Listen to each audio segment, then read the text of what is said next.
Alors le bilan de 50 ans d'indépendance, de soi-disant indépendance africaine, il est pas beau parce qu'en fait il n'y a pas d'indépendance. Donc tout ça c'est des mensonges, c'est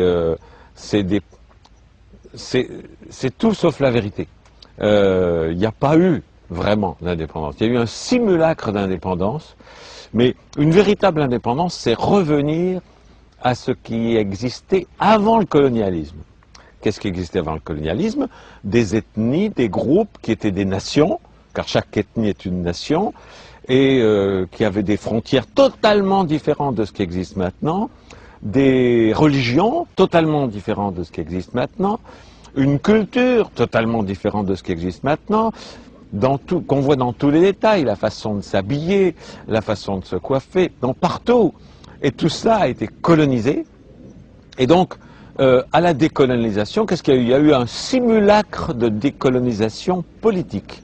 Ça veut dire que les frontières qui ont été décidées par des gens qui n'avaient jamais mis les pieds en Afrique, quelque part en Europe, qui se sont partagés, comme ça, comme on partage un gâteau, ils se sont partagés l'Afrique, Kama, en disant, bah, vous les Anglais, vous aurez ça, nous les Français, on va voir ça. Ils ne sont jamais allés voir sur place, et ça donne des divisions épouvantables qui créent des guerres, parce que certains pays voient une ethnie au grand pouvoir faussement démocratique qui a été mis en place par les Européens, et d'autres ethnies, comme les Hutus et les Tutsis, qui se trouvent dominés, qui se trouvent maltraités par les autres, qui sont mis au pouvoir par les Européens, et donc des génocides et des conflits terribles qui n'en finiront pas.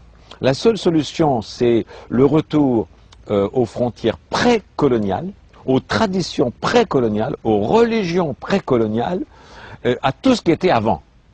Également dans la façon de s'habiller.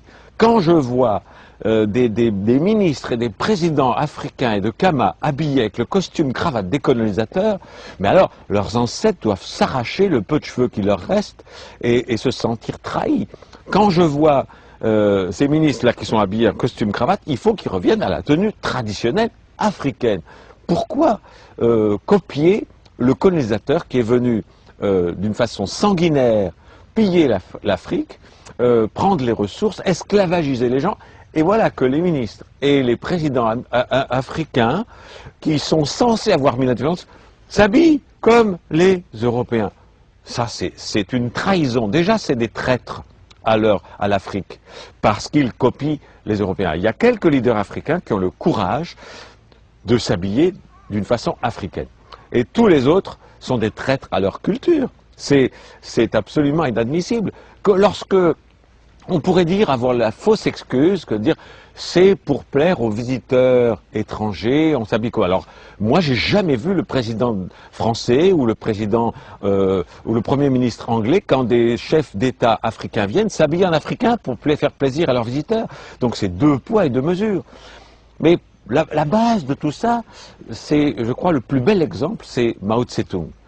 La Chine était également colonisée, comme l'Inde, comme toute la planète colonisée par cette minorité minuscule européenne, qui par la force, par la violence, par le sang, a colonisé toute la planète. Amérique du Nord, Amérique du Sud, Afrique, Inde, Moyen-Orient, tout ça c'était des colonies. C'était les empires, l'empire britannique, l'empire français.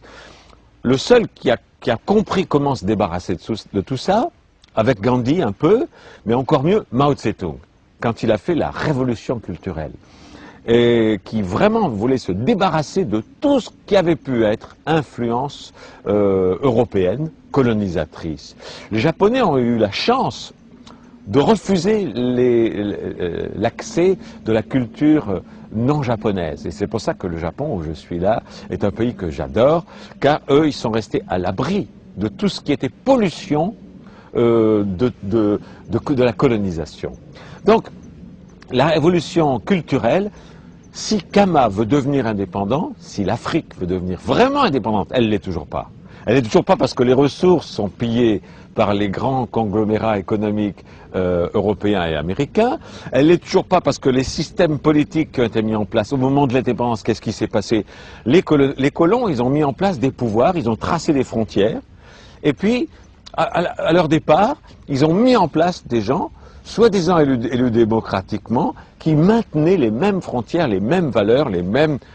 Ce n'est pas de la décolonisation. Et sur le plan religieux, il faut que les Africains comprennent que leurs ancêtres qui ont été colonisés, qui ont été torturés, qui ont été massacrés pour les forcer à accepter la colonisation, ont également été torturés, massacrés et maltraités pour changer de religion. Les conversions au christianisme ont été faites par la force et par la violence. Alors, imaginez, et les ancêtres que vous avez, peuple africain, sont toujours vivants sur la planète des Elohim. Et ils vous regardent, et ils voient leurs descendants, vous, s'habiller comme leurs tortureurs.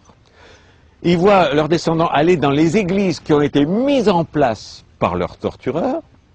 Ils sont désespérés. Si vous voulez retrouver la vérité qui est le culte de vos ancêtres, débaptisez-vous, apostasiez de la religion des colonisateurs, jetez les vêtements des colonisateurs, retrouvez les vêtements africains, retrouvez la culture africaine, retrouvez les religions d'avant la colonisation. Alors là, vos ancêtres vont vous regarder en étant fiers et en disant, tiens, finalement, nos descendants sont finalement indépendants. Pour l'instant, vous ne l'êtes pas. C'est des blagues.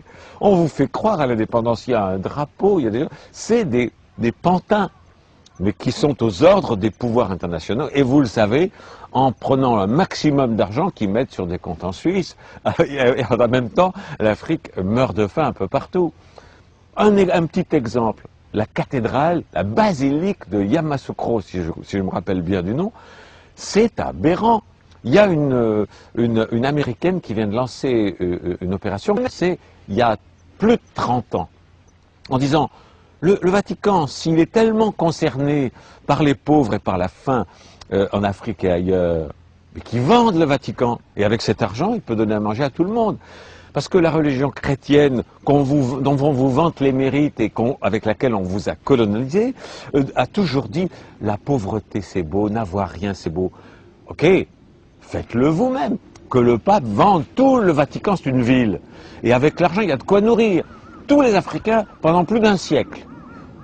Non, ils restent dans le luxe, mais dans les églises africaines, on continue de prêcher la pauvreté, l'humilité.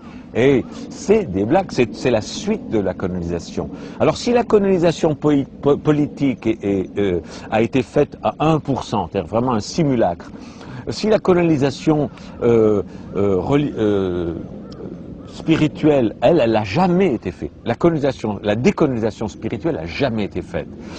Vous continuez de singer les Européens en vous appuyant comme eux et en reniant vos valeurs et vos traditions. Vous continuez surtout, une décolonisation religieuse s'impose. Apostasiez, débaptisez-vous, envoyez massivement des lettres aux églises en disant je renie le baptême, je retourne à la religion de mes ancêtres pour qu'ils soient fiers de moi. Voilà. Alors la décolonisation de l'Afrique, c'est 50 ans de perdu, mais il n'est pas trop tard pour commencer. Il n'est pas trop tard pour commencer, et les meilleurs alliés, j'ai un projet, moi, je trouve que le projet, il est en train de se mettre en place, des États-Unis d'Afrique, des Royaumes unis d'Afrique, car il faut revenir aux groupes ethniques, aux nations ethniques originelles, qui se fédèrent dans une Europe unis, comme les Européens le font, dans une Europe unie, dans une Afrique unie, un Kama uni, les royaumes unis de Kama. Et tous les pantins mis en place par l'Europe sous forme de grands États avec des présidents et des ministres disparaissent pour laisser place aux royaumes originels avec des rois, des ministres qui prenaient soin de leur peuple, de leur groupe ethnique, tous ces gens-là fédérés dans une fédération des États de Kama, avec une monnaie nouvelle, l'afro, on peut l'appeler, ou le camo, une monnaie unique et la suppression de toutes les barrières douanières, qui va aider à la suppression du plus grand cancer de l'Afrique, qui est la corruption. Car tout ce qui est importé, qui traverse des frontières, c'est une génération de corruption dont vous, Africains, vous souffrez tous les jours. En supprimant les frontières, en supprimant les barrières douanières, comme l'a fait l'Europe, il y a la suppression d'une grande partie, d'une majorité de la corruption qui ronge l'Afrique. Donc ça, c'est simple, c'est vite mis en place. Et en plus, l'Afrique n'est pas seule. C'est-à-dire que les populations d'Afrique ont des alliés extraordinaires qui sont en train d'ailleurs de commencer à s'occuper de l'Afrique mieux que les anciens colons. La Chine, par exemple. Or, la Chine, actuellement, et ça dérange les Américains et les Européens, la Chine est le plus gros investisseur en Afrique. Et c'est fantastique. Parce qu'ils savent très bien le problème, parce qu'ils ont été colonisés eux aussi. Donc, il faut que les États-Unis et le Royaume-Uni d'Afrique, tous les États africains, coupent leur communication, coupent les investissements, interdisent les investissements européens et demandent aux autres colons de s'associer avec eux. Un genre de fédération planétaire des anciens colonisés.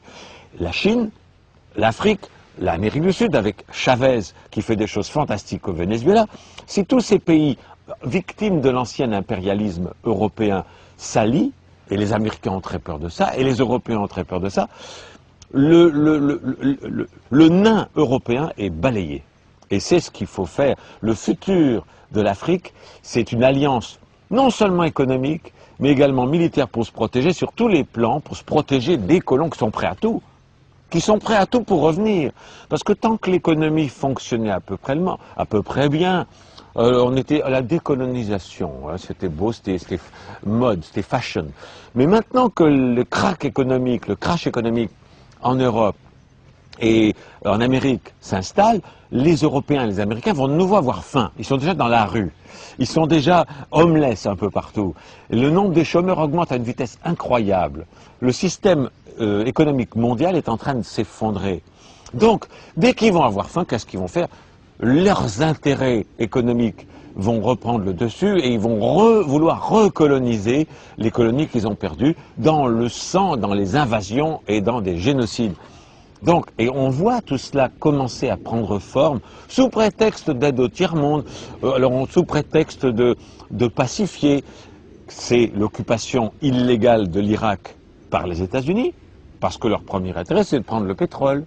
Si demain, il y a une véritable indépendance de l'Arabie Saoudite et des autres pays producteurs de pétrole, et ce que fait Hugo Chavez au Venezuela, qui est en train de vouloir être indépendant, les Américains ont très peur, et les Européens aussi, parce qu'ils perdent le contrôle du pétrole.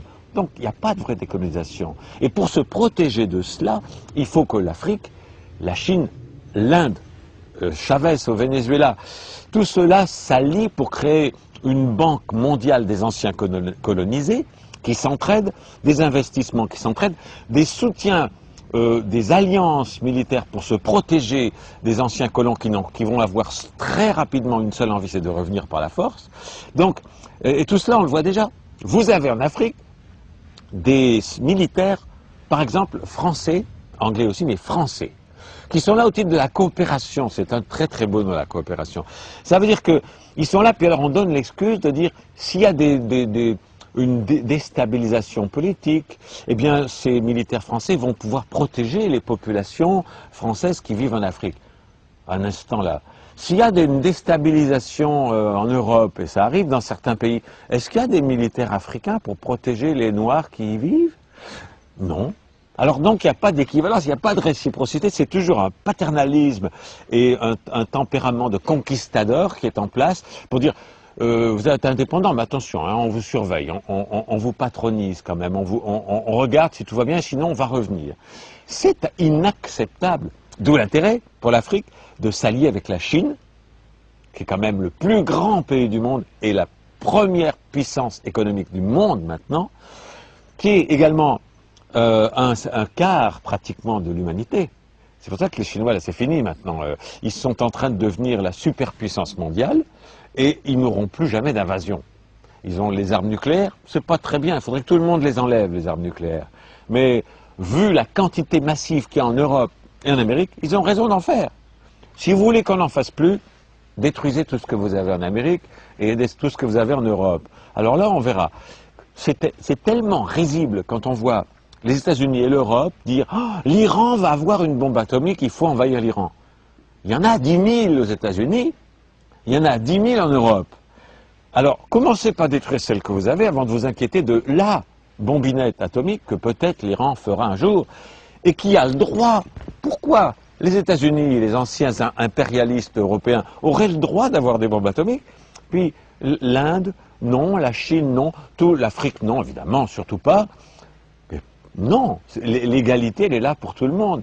À la Chine et l'Inde, ensemble, c'est bientôt 3 milliards d'êtres humains, c'est-à-dire pratiquement la moitié de l'humanité.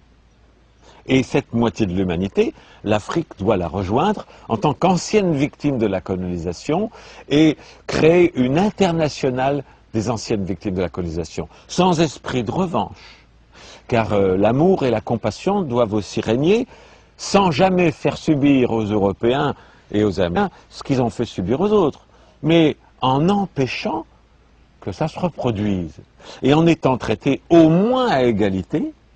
Et il se peut très bien, avec les richesses économiques et intellectuelles que possède le bloc Chine, Inde, Afrique, Amérique du Sud, qui ont toutes les ressources mondiales,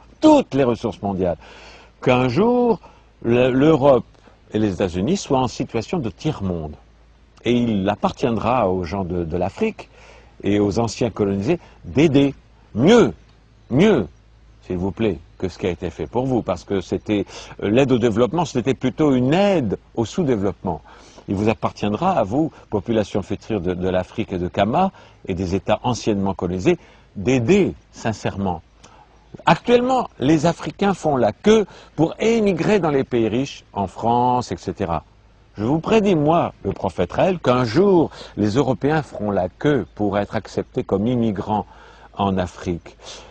J'espère, je compte sur vous pour les traiter mieux qu'ils vous traitent quand vous voulez aller en Europe. La situation est en train de se retourner, vous le voyez déjà apparaître, tout ce que je vous raconte là.